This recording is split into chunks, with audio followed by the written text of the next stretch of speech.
Well. What do you know? Here I am again, about to ramble about swimming.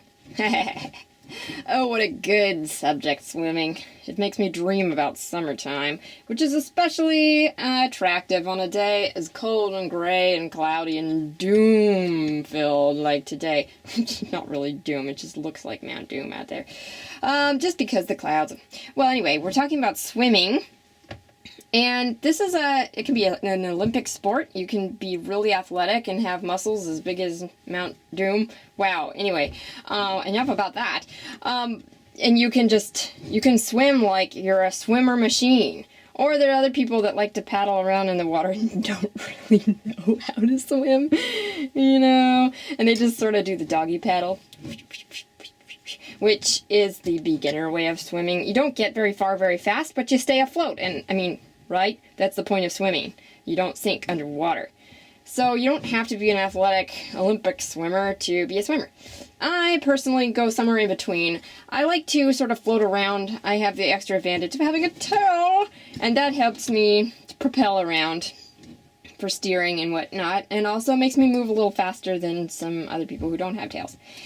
And swimming is, you have to be cautious about swimming. You have to make sure you're not going out where boats are, or where you might run into wild animals that don't have your best interests at heart, such as alligators, or snakes, or lizards, although lizards are generally harmless. Snakes, on the other hand, there are some harmless snakes and some poisonous snakes, and you have to be the kind that that doesn't offend them by being present, because they will bite you, and that is a sad story. I once went on a camping trip with my friends, and it was sort of jungle, and we went far into the jungle, which was probably pretty stupid, but we managed to meet some alligators, and let me tell you, from experience, they're not the kind of swimming buddies you want to get to know. Wow, I didn't start my stopwatch, silly old Nafy. Anyway, continuing on the thought about swamp swimming, not a good plan.